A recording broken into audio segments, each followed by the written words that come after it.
Hello my dear students, कैसे हो सभी। उम्मीद करता हूँ सभी मस्त होंगे, स्वस्थ होंगे। तो दोस्तों, मैं राम निवास आप सभी का एक बार फिर हार्दिक स्वागत करता हूँ। तो दोस्तों, बिना किसी देरी के चलिए देखते हैं फटाफट पहला क्वेश्चन हमारा।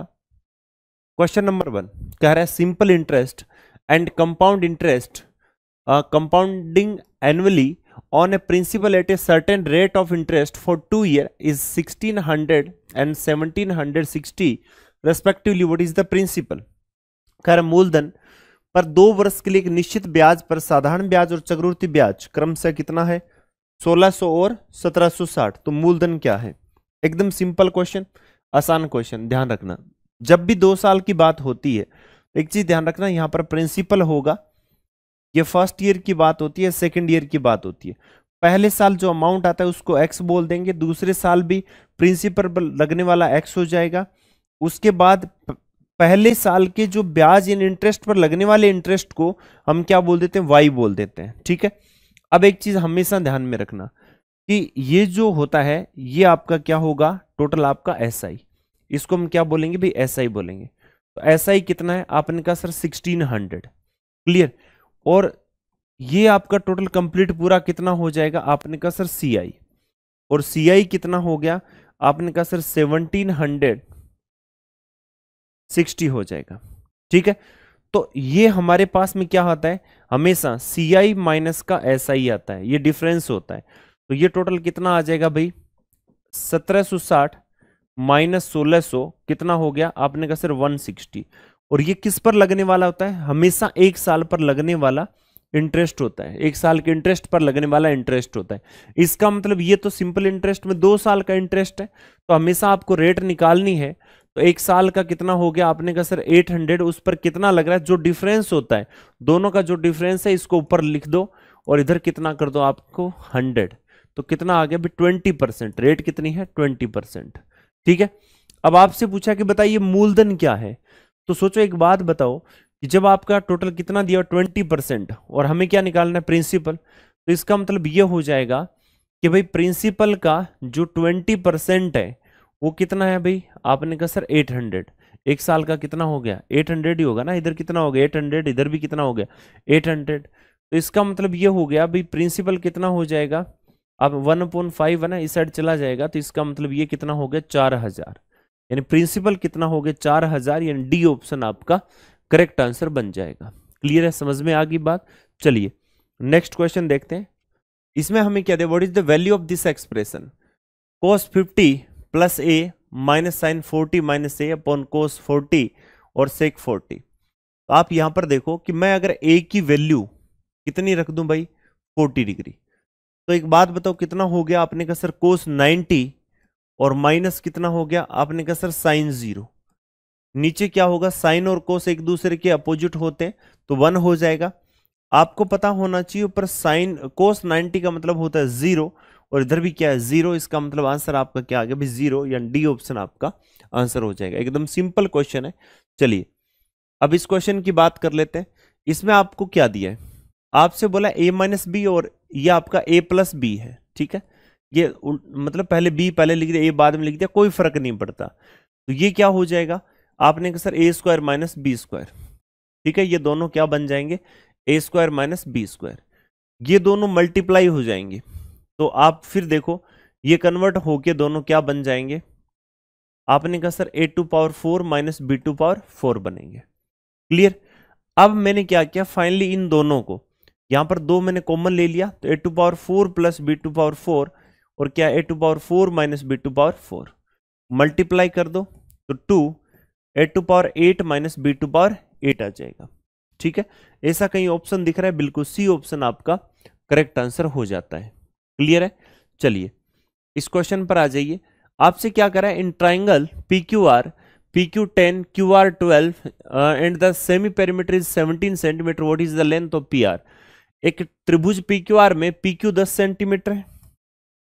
PQ कितना है? 10 सेंटीमीटर है। तो आप यहां पर देखिए कितना है? P, ये Q और R। PQ कितना है? 10 सेंटीमीटर। QR कितना है? 12। अब S है वो कितना है? अर्ध परिमाप है। वो क्या होगा कि जो पेरीमीटर है उसका क्या हो जाएगा? हाफ हो जाएगा। और ये कितना भी आपका 17 है। तो पेरीमीटर कितना हो गया अभी आपका? 34 सेंटीमीटर। और एक बात बताओ, पेरीमीटर जब 34 सेंटीमीटर है, मुझे ये वैल्यू निकालनी है, तो ये वैल्यू कितनी होगी? आपने कहा सर एक्स की वैल्यू अगर निकालो तो 34 में से 10 चला जाएगा और 12 चला जाएगा, तो मेरे पास में 12 ही आ जाएगा, तो 12 सेंटीमीटर आपका आंसर आ गया। ठीक है, एकदम आसान आसान क्वेश्चन पूछे जा रहे हैं। चलिए अब इस क्वेश्चन को देख लीजिए, आपसे कह रहे थे line chart given below shows the cost price and selling price of 4 article, 4 article है एम एन पी क्यू, और इनकी कॉस्ट प्राइस और सेलिंग प्राइस है। ऊपर वाली तो कॉस्ट प्राइस है, ठीक है, थोड़ी सी ब्लर लाइन है वो, और एकदम डार्क जो दिख रही है ब्लैक जो सेलिंग प्राइस है एसपी है। इसका मतलब मैं ये लिख देता हूं, ऊपर तो सीपी है, नीचे क्या है? एसपी है। क्लियर? अब देखिए आपसे कह रहा है कि भाई आपको बोला what is the ratio of the average selling of M N and to average cost price of P Q. कह रहा है एम और एन के औसत विक्रय मूल्य और पी और क्यू के औसत क्रय मूल्य का अनुपात कितना है। हमें क्या चाहिए? सेलिंग प्राइस किसकी? आपने कहा सर ये चाहिए आपको एम और एन की। इसका रेशियो किसके साथ में? पी और क्यू के साथ में। कॉस्ट प्राइस किसकी? पी और क्यू की। क्लियर? यहां से हमने देखा कि इसका रेशियो कितना बनेगा, तो आप सेलिंग प्राइस एम एन की बात करो, सेलिंग प्राइस तो आपने कितना हो गया? 400 और प्लस कितना? 650। Clear? Cost price P Q की कितनी हो गई? आपने कहा सर ऊपर वाली वैल्यू है तो 600 प्लस कितना हो गया? 900। ठीक है, यहां से हम देखा तो 1050 और इधर कितना आ गया? 1500। कैंसिल आउट कर दो, 0 से 0, तो ये 7 और इधर कितना आ गया आपका? 10। 7:10 यानी सी ऑप्शन आपका आंसर बन जाएगा। ठीक है, एकदम आसान क्वेश्चन है। चलिए अभी इस क्वेश्चन पर आ जाइए। क्वेश्चन क्या कर रहा है? In a triangle X Y Z, C is the circumcentre of this triangle, angle Y 50 degree, angle Z 70 degree, what is the value of angle Y C Z. एक त्रिभुज x Y Z में सी एक त्रिभुज का परिकेंद्र है और angle Y 50 है, angle Z 70 degree है, तो एंगल वाई सी जेड कितना होगा? एंगल वाई सी जेड कितना होगा? ठीक है, अब देखना जरा, आपके पास में बात किसकी हो रही है? एक्स वाई जेड की। ये एक्स है, ये वाई है और ये जेड है। एक बात बताओ, एंगल वाई कितना दिया है? आपने कहा सर 50। एंगल जेड कितना दिया है? आपने कहा सर 70। तो एंगल एक्स कितना हो गया? 60। अब आपसे कह रहा है कि सी एक परिकेंद्र है। परिकेंद्र का मतलब क्या हो गया? सरकम सेंटर, और सरकम सेंटर का मतलब क्या हो गया? बाहर वाले वृत्त का केंद्र। इसका मतलब बाहर वाला वृत्त कहां से होके गुजरेगा, कहां से पास होगा? तो आपने कहा सर इसके शीर्षों से पास होगा। ठीक है, शीर्ष मतलब क्या होंगे? इसके शीर्ष, यानी जो वर्टेक्स है उससे वो पास होगा। ठीक है, तो यहां से वो गुजरेगा। जब यहां से गुजरेगा तो ये इसका सेंटर सी है। अब आपसे कह रहा है कि बताइए वाई सी जेड इसकी वैल्यू कितनी होगी। क्या आपको ये सेंटर, भाई सेंटर पर बना एंगल इस पर बने एंगल का जस्ट क्या होता है? डबल। इसका मतलब ये वाला एंगल है वो कितना हो जाएगा? आपने कहा सर 2 × 60 कितना आ गया? 120 डिग्री। ठीक है, आपको यहां पर किसकी थ्योरम लग जाएगी? बताइए, सर्कल की। ओके, चलिए अब इस क्वेश्चन में आ जाइए। आजकल ये क्वेश्चन बहुत ट्रेंड में है, ध्यान में रखना। डीआई के जो क्वेश्चन है ये बहुत ट्रेंड में है। इस टाइप से डीआई बना देगा और फिर आपसे स्टेटमेंट पूछेगा कौन सा सही है कौन सा गलत है। ठीक है, थोड़ा सा बैंक पैटर्न पर जाने की कोशिश करें। The bar graph given below shows the expenditure of 2 companies L and am different year. जो व्हाइट वाली है वो एल कंपनी है और जो ब्लैक वाली है वो आपकी एम कंपनी है, और आपसे बोला है कि इनमें उनका खर्चा दिखाया गया है अलग अलग वर्षों में।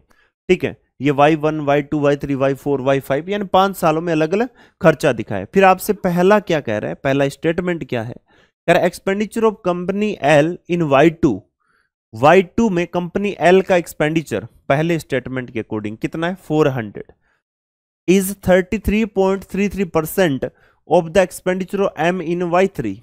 एम का Y3 में कितना है? आपका 600। भाई इसका ये कह रहा है कि 33.33 है, तो भाई मुझे तो यहां पर कितना लग रहा है? 66.67 लग रहा है।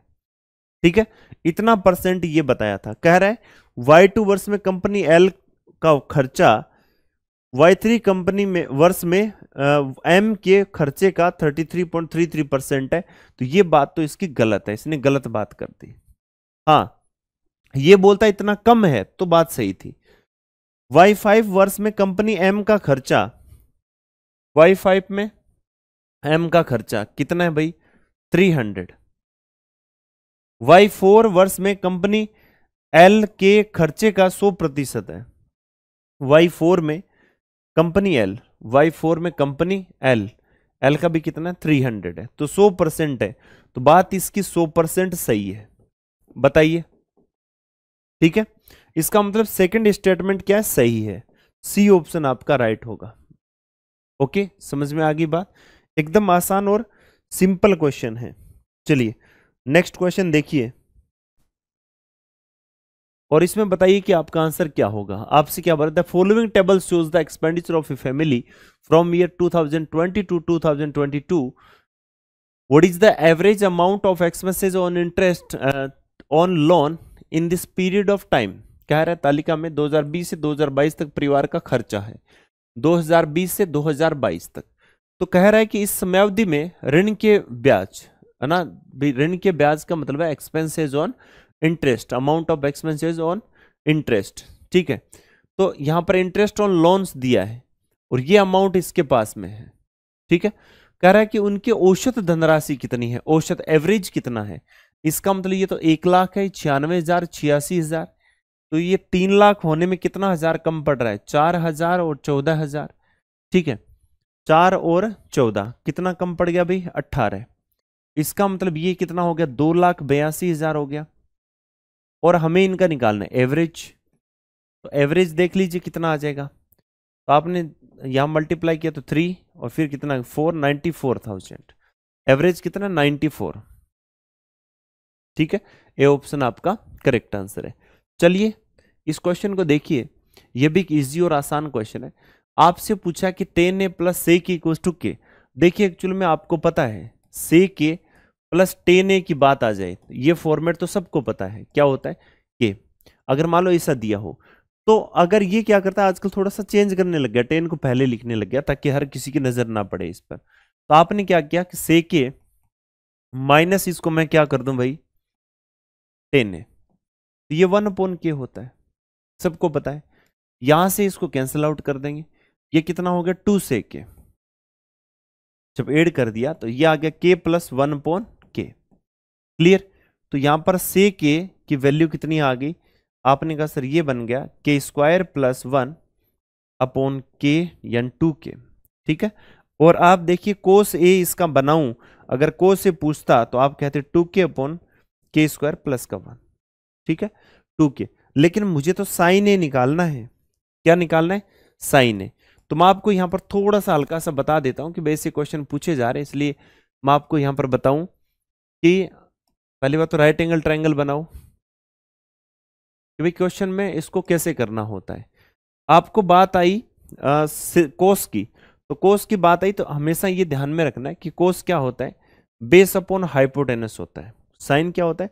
Perpendicular upon hypotenuse. ये आपका परपेंडिकुलर है, ये आपका बेस है और ये आपका हाइपोटेनस है, ठीक है। जब एंगल ये ए लिया गया हो, थीटा लिया गया हो, ठीक है। अब आप कोस की बात करें तो ये क्या हो जाएगा भाई? 2k। ये क्या हो जाएगा? 2k, यानी इसको मैं क्या ले लूं? 2k। ये क्या हो गया? k² plus 1। इसको निकालोगे तो आपको पता होना चाहिए कि अगर परपेंडिकुलर मैं निकाल रहा हूं तो ये क्या होगा? k² प्लस 1 का होल स्क्वायर माइनस 2k का होल स्क्वायर, ठीक है। यहां से देखिए ये क्या बन जाएगा? आपने देखा k⁴ प्लस 1 प्लस का 2k² माइनस का क्या आ गया? 4k²। यहां से आप देखिए k⁴ और माइनस 2k² प्लस का 1। इसका मतलब ये हमेशा ध्यान में रखना, जब ये बाहर आएगा तो k² माइनस 1 की होल स्क्वायर हो जाएगी, ठीक है। बाहर आके क्या होगा? k² minus 1। तो हमेशा ध्यान में रखना ये फॉर्मेट कभी भी आपको दिख जाए, हालांकि मैंने बता रखा है जब आप कंप्लीट सॉल्यूशन में जाओगे तो k² माइनस का 1, अगर ये दिया गया हो तो वहां पर ये होता है, ये दिया गया हो तो ये होता है, ये दिया गया हो तो ये साइड होती है। ये आपको ध्यान में रखना है, ठीक है। चलिए आगे चले। अगर मान लो मैं इसकी वैल्यू रखूं 2, 2 रख दूं। अब समझना बात को, अगर मैं 2 रखता हूं यहां, तो आप देखो ट्रिपलेट बन रहा है एक्चुअल में। जब राइट एंगल ट्राइंगल ट्रिपलेट बनेगा ना भाई, सिंपल सी बात है, 2k² - 1, तो इधर क्या आएगा, k² + 1 आएगा। ये ट्रिपलेट है, ठीक है। ये क्या है, ट्रिपलेट है। क्यों है, क्योंकि आप यहां पर पुट करके देख सकते हो कि मेरे भाई, जब मैं k कितना रख दूं, जब मैं k क्या रख दूं, 2, जब मैं 2 रखूं तो ये वैल्यू कितनी हो जाएगी, 2 × 2, 2² - 1, 2² + 1, ये कितना हो गया, 4, 3 और 5। क्या ये ट्रिपलेट नहीं है क्या? आपने कहा सर बिल्कुल, तो बिल्कुल तो ध्यान रखना, ठीक है। आज के बाद दोबारा मत कहना कि हमें नहीं पता। साइन ए का मान, तो भाई जब ये मिल गया साइन ए k² - 1/k² + 1, ये आ जाएगा, डी ऑप्शन आपका करेक्ट आंसर हो जाएगा। क्लियर है, समझ में आ गई बात? देख लीजिए फटाफट, देखिए नेक्स्ट क्वेश्चन। इसमें क्या कर रहा है, the expenditure and the saving of a person are in ratio of 4:3 and his saving increased by 1/5 of his income and the income remains the same. What is the new ratio of his expenditure and saving? Income और expenditure और plus saving. आपसे कह रहा है एक आदमी के खर्च और बचत का अनुपात इतना इतना है। खर्च और बचत, खर्च कहाँ है भाई, ये रहा। तो इसको मैं 40 मान लूं, इसको मैं 30 मान लूं। इनकम क्या हो जाएगी, 70। आपसे क्या बोल रहा है कि भाई उसकी बचत उसकी आय के 1/5 के बराबर बढ़ जाती है। जो बचत है वो उसकी आय, यानी ये आय है उसके 1/5, यानी इसका 1/5 कितना हो गया, 14 बढ़ जाती है। तो बढ़कर कितनी होगी, 44। तो भाई इधर कितनी रहेगी, ये 70। आय समान रहती तो खर्चे और बचत का नया अनुपात क्या होगा, तो इसका मतलब ये कितना हो गया आपका, 26 हो गया क्या। तो खर्चे और बचत का नया अनुपात, तो इनको काट पीट लो, तो ये कितना हो गया, 13, और ये कितना हो गया, 22। ये आपका रेशियो बन जाएगा। सी ऑप्शन आपका करेक्ट आंसर हो जाएगा, ठीक है। चलिए नेक्स्ट क्वेश्चन भी देख लेते हैं। इसमें आपसे क्या कर रहा है, कह रहा है 2 circles intersect each other such that each passes through the centre of other radius of the circle are equal if the length of common chord 14√3 centimetre, then what will be the sum of circumference of these 2 circle. दो वृत्त एक दूसरे को इस प्रकार प्रतिच्छेद करते हैं कि प्रत्येक एक दूसरे के केंद्र से होकर गुजरता है। इन वृत्तों की त्रिज्याएं बराबर है। यदि उभयनिष्ठ जीवा की लंबाई 14√3 है सेंटीमीटर, तो इन वृत्तों की परिधियों का योग क्या होगा। सिंपल क्वेश्चन है। दो वृत्त आपको बताए गए हैं, 2 सर्कल है, और दोनों एक दूसरे को क्या करते हैं, त्रिज्याएं बराबर है, तो दोनों आइडेंटिकल सर्कल होंगे। फिर आपसे बोला गया कि इनकी जब त्रिज्याएं बराबर है और दोनों एक दूसरे के सेंटर से होके पास हो रहे हैं, तो यहां से हम देखते हैं इस पॉइंट से इस पॉइंट, यानी यहां पर सेंटर को मिला दिया, ठीक है, और यहां से मिला देते हैं इनकी कॉमन कॉर्ड को। अब आपको पता होना चाहिए कि ये बांटती है बराबर भागों में, इधर भी बराबर और इधर भी बराबर।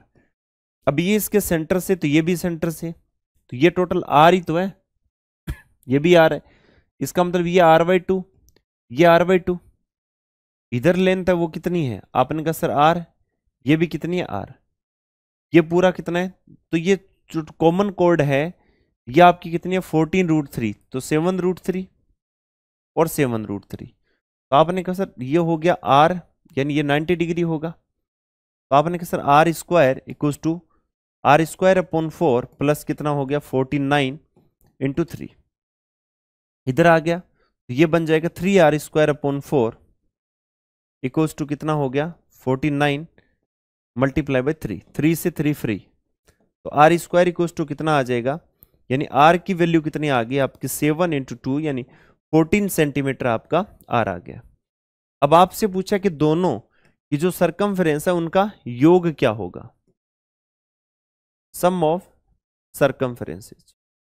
यहां से आपने देखा 2 पाई और वैसे भी कितने 2 हैं, तो 2 पाई, पाई का मान कितना है 22.7 और आर कितना है 14। यहां से काटा पीटी कर लो, 2 ये कितना हो गया 8, 16 एक कितना हो गया 17, 176 सेंटीमीटर, यानी सी ऑप्शन आपका आंसर हो जाएगा। कौन सा आंसर है मेरे भाई, सी ऑप्शन आपका करेक्ट आंसर है। क्लियर है, समझ में आ गई बात। चलिए आगे बढ़ते हैं। इसमें देखिए जरा क्या कह रहा है, आपसे कह रहा है कि if 4 cot A equals to 5 then what is the value of 6 sec A into 10 है। आपसे बोला गया है कि कोट की वैल्यू दे रखी है, तो आपके पास में कोट की वैल्यू है तो आप सब कुछ निकाल सकते हो। मान लो ये ए है, ये बी है और ये सी है। आपसे बोला कि 4 cot A, अब कोट ए कितना है, आपसे बोला कि 5/4। ठीक है, कोट क्या होता है 10 का जस्ट अपोजिट, इसमें परपेंडिकुलर अपॉन बेस होता है, इसमें बेस अपॉन परपेंडिकुलर। तो ये 5 है तो ये कितना है 4 है, तो फिर ये निकालना पड़ेगा। तो ये हो गया 25 + 16 यानी √41 हो गया। ठीक है, आपसे पूछा है 6 sec A मल्टीप्लाई बाई 10 है। अब 6 sec A कितना है, sec क्या होता है कोस का जस्ट अपोजिट, तो इसी को उल्टा लिख दो, 4 कितना हो गया 5, 10 कितना हो जाएगा 4/5, तो यहां पर वैल्यू कितनी होगी 16 यानी 96 अपॉन कितना हो जाएगा, अच्छा ये कितना हो गया 10A पूछा है क्या 10A, और sec A कितना हो गया कोट, अच्छा ये कोट A था तो sec A क्या हो जाएगा कोस A का उल्टा, तो कोस A क्या होगा आपको पता है बेस अपॉन क्या होता है हाइपोटेनस। ठीक है, साइन ए क्या हो जाएगा परपेंडिकुलर अपॉन हाइपोटेनस, तो सेक कोस का उल्टा होगा, तो इसका मतलब ये कितना हो गया √41 अपॉन कितना हो गया अभी 5, इधर 10 कितना हो जाएगा 4/5, तो आपके पास में वैल्यू कितनी होगी 24 √41 अपॉन कितना हो गया 25। ऐसा कहीं दिख रहा है कि आपको, तो आपने देखा यहां ऊपर 24 नहीं दिख रहा, सिर्फ यहां दिख रहा, तो सी ऑप्शन आपका करेक्ट आंसर बन जाता है। ओके, चलिए अब इस क्वेश्चन को देखिए। इसमें बोला if the ratio of volume of 2 cylinder is 6:1 and the ratio of their height 1:6, then what is the ratio of their radius. दो बेलनों के आयतनों का अनुपात इतना है, उनकी ऊंचाइयों का अनुपात इतना है, तो त्रिज्याओं का कितना होगा। वॉल्यूम हमेशा क्या होता है V1/V2 कितना होगा R1² पाई R1² H1 पाई R2² H2, पाई से पाई गया। वॉल्यूम कितना है 6:1, ऊंचाई कितनी है आपने कहा R1² और 1 है, और इधर R2² और इधर कितना आपका 6 है, ये इधर चला जाएगा, तो R1² upon R2² equal to कितना के 36/1, यानी रेशियो कितना आ जाएगा R1/R2 यानी 6:1 आ जाएगा। डी ऑप्शन आपका आंसर बन जाएगा। ओके, सिंपल और आसान सा क्वेश्चन। चलिए देखिए इस क्वेश्चन को देखते हैं। तो यहां आपको इस क्वेश्चन में मिलेगा कि Raj alone can complete a work in 20 days and Pratap alone can complete the same work in half of the time taken by Raj, in how many days will both together complete 3/5 part of the total work. Raj अकेले एक काम को 20 दिनों में पूरा कर सकता है, प्रताप अकेले उसी काम को राज द्वारा लिए गए समय के आधे समय में पूरा कर सकता है, तो दोनों मिलकर कार्य का 3/5 पार्ट कितने दिनों में पूरा करेंगे। तो जो राज है वो अकेला कितने दिनों में भाई 20 डेज में, और प्रताप अकेला कितने दिनों में कर सकता है, आपने कहा सर राज द्वारा आधे समय में, तो ये 10 दिन में पूरा कर देगा। काम एक्चुअल में है क्या, तो 20 काम है।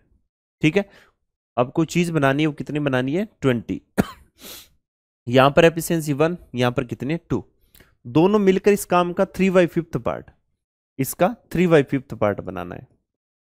मतलब क्या हो गया 12 चीज बनानी है, तो टाइम कितना हो गया 12 को बनाने में 3 के हिसाब से 4 दिन लगा देंगे। कितने दिन भाई 4 दिन। बी ऑप्शन आपका आंसर हो जाएगा। Okay, question number 15, a boat can row 36 km of steam in 9 hours and the same distance downstream in 3 hours. What is the speed of the boat in still water? एक नाव धारा के विपरीत 9 घंटे में 36 kilometre की दूरी एंड धारा के अनुकूल समान दूरी 3 घंटे में तय करती है, तो शांत जल में नाव की चाल। ठीक है, speed of boat in still water, एकदम इजी क्वेश्चन है। क्वेश्चन में क्या बोला है कि भाई विपरीत, भाई सिंपल सी बात है, धारा के अगर आप अपोजिट टू स्ट्रीम जाओगे तो आपको पता है कि वहां पर आपको टाइम क्या लगेगा, ज्यादा। और उसके बाद हम धारा के अनुकूल, तो धारा के अनुकूल में मान लेता हूं कि x प्लस वाई कितना हो गया, आपने कहा सर ये बन जाएगा 36/3, कितना हो गया 12 kph। ठीक है, उसके बाद v अपोजिट चलोगे तो x माइनस वाई यानी कितना आ गया 36 अपॉन कितना हो गया भाई 9, तो 4 kph। अब आपको ये पता होना चाहिए ये आपका अलोंग द स्ट्रीम है, यानी आप इसको क्या बोल सकते हो, डाउन स्ट्रीम बोल सकते हो। ये आपका अपस्ट्रीम वाला केस है। दोनों केस में x आपकी किसकी है, बोट के बारे में, और ये किसका है, स्ट्रीम की। ठीक है, स्पीड, तो यहां पर दोनों की रिलेटिव स्पीड u और v है। तो जब हमें x निकालना हो तो हमेशा ध्यान में रखना x कब आएगा, जब u प्लस v दोनों को जोड़ के 2 से डिवाइड कर दो। ठीक है, तो 12 + 4 16 और कितना आ गया 8 kph। बताइए जरा, बी ऑप्शन आपका करेक्ट आंसर बन जाता है। क्लियर है? चलिए अब इस क्वेश्चन को देखिए क्या कह रहा है आपको। इसमें आपको बोल रहा है if a plus B plus C equals to 0, a square plus B square plus C square 40, then what is the value of 4ab plus 4bc plus 4c। ज्यादा घबराने वाली बात है नहीं, a plus B plus C का whole square करना है। क्या होता है, a square plus B square plus C square plus 2ab plus B C plus C है। ठीक है, इसके बाद में a plus B plus C का होल स्क्वायर, इसका मतलब ये 0 है। आगे आप देखो यहां पर कितना दिया हुआ है 40 प्लस कितना दिया 2, और आगे आपको कितना दिया है A B plus B C plus C है। ठीक है, इसको इधर ले आइए तो आपने देखा 2 A B plus B C plus C A और इक्वल्स टू कितना हो गया, आपने कहा सर ये बन गया आपका माइनस के 40।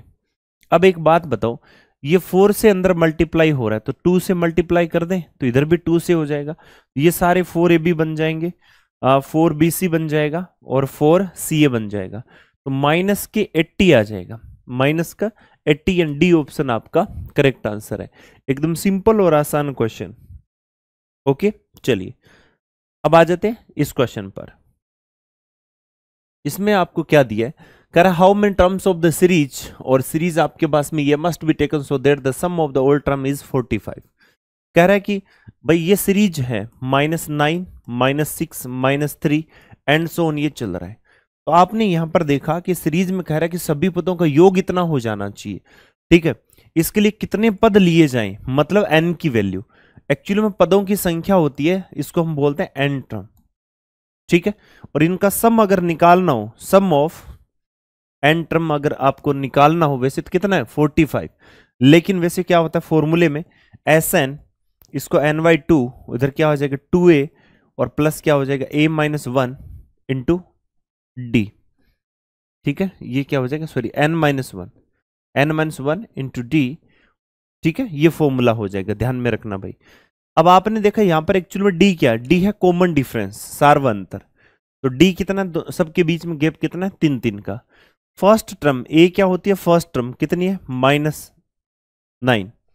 ठीक है, और आपके पास में n तो फाइंड आउट करना है, ये 45 दिया है, यहां से हम 45 रख देंगे, और प्लस n कितना नहीं पता 2, अंदर कितना है भाई, ये हो गया माइनस का 18 प्लस n-1 और 3। क्लियर, आगे चलते हैं, ये इधर आ गया तो 90, तो n अंदर चला गया तो -18n प्लस 3n और माइनस का कितना है 3 इक्वल्स टू कितना हो गया भाई 90। क्लियर, और बाहर क्या है भाई n अंदर आ गया ना, n अंदर चला गया, फिर n का यहाँ क्या हो गया स्क्वायर, फिर यहाँ भी क्या आ गया n आ गया।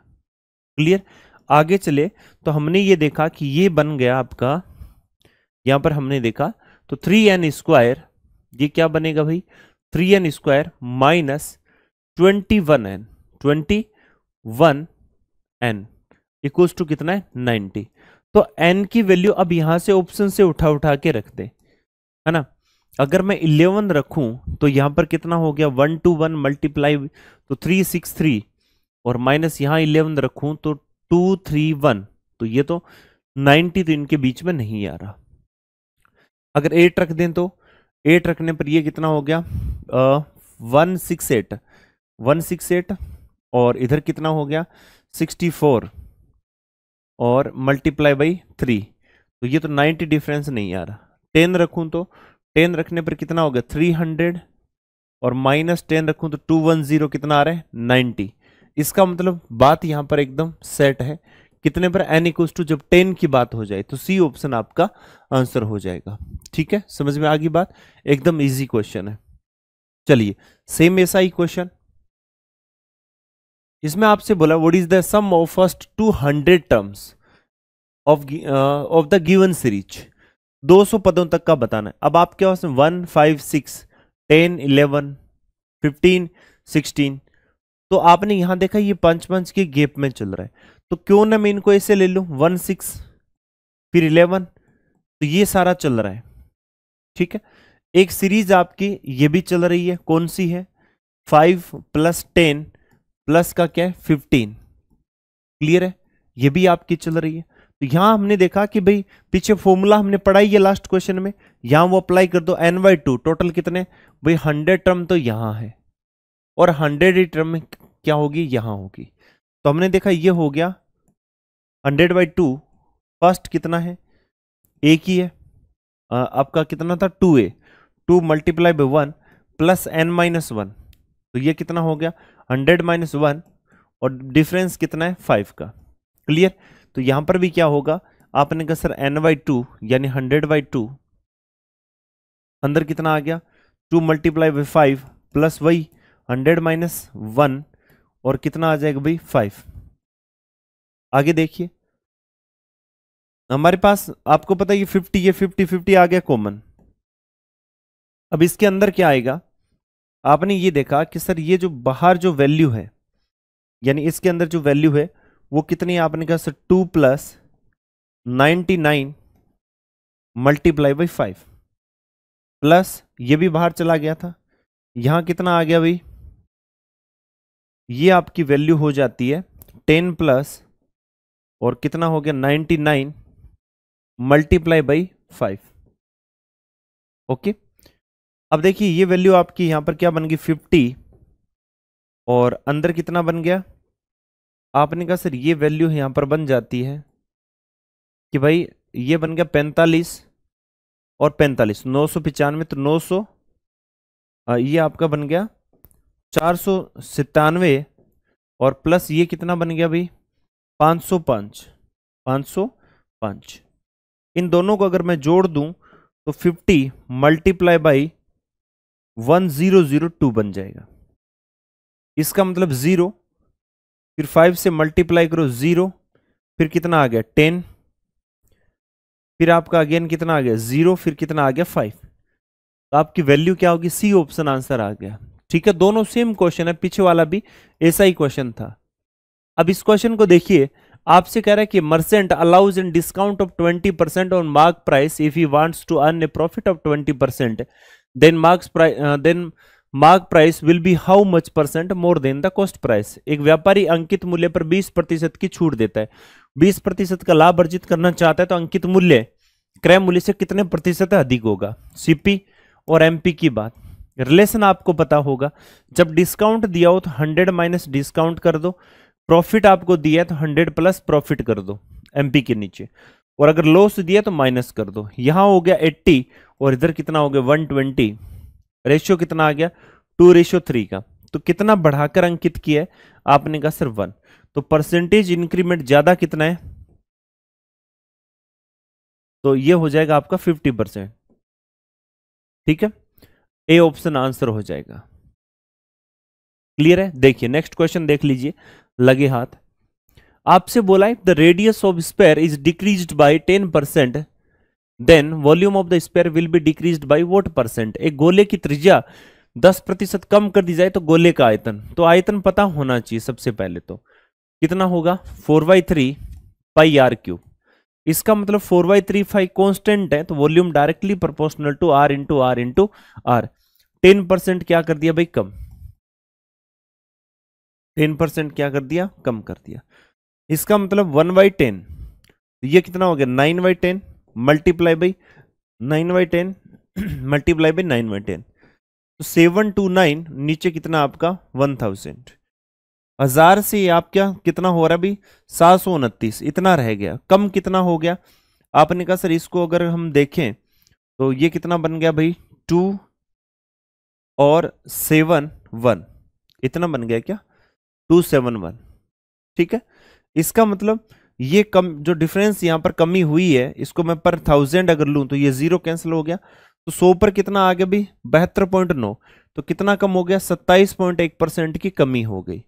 डी ऑप्शन आपका आंसर हो गया कि भाई 1000 है तो अब 729 ही बचा है वॉल्यूम, तो अगर ये 100 है तो 7.29 बचा, तो 27.1 क्या हो गया, कम हो गया। क्लियर है। आगे देखिए, Vijay sells bananas at the rate of 14 per dozen and earns a profit of 40%. The cost price of bananas increases by 30%. If the selling price remains the same, then what is his new profit percent? विजय 14 रुपए प्रति दर्जन की दर से केले बेचता है और 40% का लाभ अर्जित करता है। बाद में केले का मूल्य लागत मूल्य 30% बढ़ जाता है, तो यदि विक्रय मूल्य समान है तो उसका नया लाभ क्या होगा, 40% का लाभ अर्जित करता है। ठीक है, इसका मतलब 2/5, 5 रुपए की चीज को 7 में बेचता है। फिर क्या लागत मूल्य को 30% बढ़ा दिया, तो कुछ ऐसा करता है। अब 30% जब बढ़ाया तो लागत मूल्य 30% जब बढ़ के अब न्यू कितना हो गया, 30% का मतलब कितना हो गया 15, 65 हो गया, है ना। अब आपसे कह रहा है कि बताओ विक्रय मूल्य उतना ही है तो प्रॉफिट कितना हो रहा है 5 का। ठीक है, तो परसेंटेज प्रॉफिट कितना हो गया, तो हमने देखा सर 5 का है और कितने पर 65 पर। ठीक है, तो भाई इंटू कितना हो गया यहां पर 100, तो 5 वन नीचे कितना आ जाएगा भाई 13। अब 13 आ गया तो 9/13% आपका आंसर आ जाएगा। ठीक है, 7 एंड 9/13%। तो इसको आप देख लो भाई, थोड़ा सा आगे बढ़ना पड़ेगा। तो हमने ये देखा आंसर आपका ए ऑप्शन करेक्ट आंसर हो जाएगा। ठीक है, देखिए नेक्स्ट क्वेश्चन। इसमें आपको क्या दिया, आपसे बोला गया average of the height of 286 student in A school is 50 unit. If the average height of boys is 53 and the average height of girls is 31, then what will be the ratio of the height of the boys and the total height of the girls respectively। 286 विद्यार्थी हैं, उनकी लंबाई का औसत इतना है सबका, इसका मतलब सबका दिया है 50। उसके बाद में कह रहा है यदि लड़कों की औसत लंबाई 53 है, तो लड़कों की औसत लंबाई कितनी 53, और लड़कियों की औसत कितनी है, आपने कहा सर 31, और सबका इतना दिया, तो कुल लंबाई और लड़कों की कुल लंबाई का अनुपात क्या होगा, यह आपसे पूछा गया है। ठीक है, तो आप ये देखिए कि इनका जो संख्या का अनुपात कितना आ जाएगा। ये हमारे पास में टोटल कितना आ गया, आपने कहा सर ये बन गया हमारे पास में 19, और ये कितना आ जाएगा भाई टोटल 3 आ जाएगा। ठीक है, इतना ही आ रहा है क्या, टोटल कितना आ रहा है 19, और ये कितना आ गया 3। लड़के क्या है ज्यादा है, ठीक है, और लड़कियां क्या है कम है। उसके बाद में आपने देखा कि भाई हमारे पास में इतनी इतनी संख्या में आ गए। अब यहां से मैं अगर इनको संख्या को लूं भी तो ये आपस में कैंसिल आउट हो जाएंगे। तो कह रहा है लड़कों की कुल लंबाई और लड़कियों की कुल लंबाई का अनुपात क्या होगा। ठीक है, तो यहां से हम देखते हैं कि भाई लड़कों की कुल लंबाई कितनी होगी, total length of boys, total length of boys, and इधर कितनी आ जाएगी गर्ल्स। तो हमारे पास में इनकी जो संख्या है वो ये आ गई। अब संख्या के मामले में बात करूं तो ये तो आपस में कैंसिल आउट हो जाएगी। ठीक है, तो यहां से हमने देखा कि भाई टोटल हमारे पास में ये कितना है 19 मल्टीप्लाई बाई 53, और लड़कियां कितनी हैं, आपने कहा सर 3, और 3 को किससे मल्टीप्लाई कर दो आप 31 से। क्लियर है, 3 को किससे मल्टीप्लाई कर दो आप 31 से। ओके, यहां से देखिए टोटल कितना बनेगा, आपने कहा सर इसको अगर मल्टीप्लाई करें तो ये कितना हो जाएगा भाई, टोटल आपका 007 और ये कितना हो गया 93, यानी आपका रेशियो कितना आ जाएगा, सी ऑप्शन करेक्ट आंसर। अब आपको सर संख्या क्यों नहीं निकाले, चलो मैं संख्या निकालता। ये कितना हो गया, आपने कहा सर 22, 22 इक्वल्स टू ये रखता मैं, है ना, तो 1 की वैल्यू 26 आ गई। अब 26 में यहां मल्टीप्लाई करके इनकी संख्या बनाते, यहां भी 26 करूंगा क्योंकि एक यूनिट की वैल्यू 26 है, तो मैं यहां पर 3 यूनिट, यहां पर 19 यूनिट, तो 26 ऐसे ही कैंसिल आउट हो जाता है, इसलिए इनका रेशियो ले लिया और इनका एवरेज ले लिया रेशियो के साथ में, तो अपने आप यहां पर संख्या हमारे पास में सी ऑप्शन करेक्ट आंसर दे देती है। ठीक है, चलिए नेक्स्ट पर चलते हैं, क्या कह रहे हैं। अब इस क्वेश्चन में आ जाइए, इसमें आपसे क्या बोला है कि in triangle X Y Z P and Q are the points on side X Y and X Z respectively, P Q is parallel to Y Z and P Q and Y Z ratio is this, X Y इतना है, तो what is the length of X P. कह रहा है triangle X, triangle कौन सा, X Y Z, ये triangle X Y Z है, और इस ट्राइंगल एक्स वाई जेड में एक्स वाई और क्या है जेड, एक्स वाई जेड में पी और क्यू क्रमशः वाई और जेड भुजा पर, वाई और एक्स वाई और एक्स जेड भुजा, दो बिंदु हैं पी और क्यू। आपसे बोला है कि पी क्यू वाई जेड के समांतर है, पी क्यू जब इसके पैरेलल हैं भाई, पी क्यू जब पैरेलल हैं वाई जेड के, तो सिंपल सी बात है इनका रेशियो क्या होगा, सेम। तो जब पी क्यू आगे बोल रहा है कि पी क्यू और वाई जेड का 3:8 है, इसका मतलब ये 3 होगा, पूरा कितना होगा 8 होगा, जब ये 3 होगा तो ये पूरा कितना होगा 8 होगा। इसका मतलब ये हुआ कि सारे अगर ये 3 है तो ये 5 होगा, ये 3 है तो ये भी रेशियो कितना होगा 5 होगा, सभी का रेशियो क्या होगा, सेम होगा।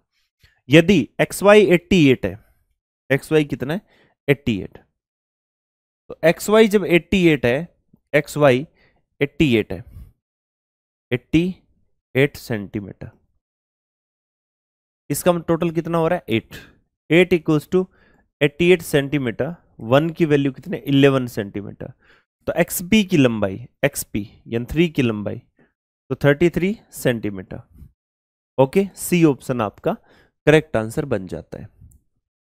नेक्स्ट क्वेश्चन पर आ जाते हैं। ये आपसे अब क्या कह रहा है, आपसे कह रहा है कि एक्स और वाई की हमने वैल्यू दे रखी है, आप तो बस इनका मान निकालिए। किसका भाई, x cube minus y cube और नीचे x square minus y square, नीचे -3xy और नीचे कितना है x प्लस वाई। 7 का क्यूब कितना हो गया, आपने कहा सर 343, माइनस 2 का क्यूब कितना 8, नीचे कितना है 49, माइनस कितना है 4, और इधर माइनस कितना आ जाएगा, आपने कहा सर ये होगी value -3 multiply by 7 multiply by 2, और नीचे कितना आ गया भाई 7 + 2। आपने यहां पर देखा कि 8 चला गया तो 335, नीचे कितना है 45, माइनस यहां पर कितना आ गया 21, तो 42, और नीचे कितना है 9। यहां से हमने ले लिया एलसीएम, एलसीएम लिया तो इसमें 5 यहां पर मल्टीप्लाई होगा, तो ये हो गया 210, 210 इसमें से चला गया तो 25, तो 125, तो अब मेरे पास में 125, नीचे कितना आ गया 45, 5 से कैंसिल आउट करूं तो 25 अपॉन कितना आ गया भी 9, 25 अपॉन कितना आ गया 9, ये मेरा आंसर है। सी ऑप्शन आपका करेक्ट आंसर बन जाता है। ओके, समझ में आ गई बात, चलिए आगे बढ़े। अब इस क्वेश्चन में आ जाइए, आपसे पूछा the bar graph given shows the expenditure of 2 companies A and be in different year, T1 क्या, the average expenditure of company A and be in year Y1, Y1 में इन दोनों का एवरेज, तो भाई 2000, और ये टोटल कितना दोनों का 2800, और नीचे कितना है 2, तो ये क्या है T1 कितना आ जाएगा 1400। T2 क्या, the average expenditure of company A be in Y5, T2, तो ये हो गया 2000 और नीचे कितना है 2000 आ जाएगा। आपसे बोला है कि T1 माइनस T2, तो find the value of T1 minus T2, यानी आपका कितना है 1400 में से आप तो 1000 घटा दो, कितना आ गया भी 400 आ गया, तो मेरे भाई सी ऑप्शन आपका करेक्ट आंसर बन जाता है। कौन सा भी, सी ऑप्शन। ओके, तो दोस्तों हमने यहाँ पर 25 क्वेश्चन का एक सेट कंप्लीट कर लिया है। आई होप आपने एंजॉय किया होगा। तो भाई मिलते हैं नेक्स्ट वीडियो में, तब तक के लिए धन्यवाद। Thank you so much, wish you all the best.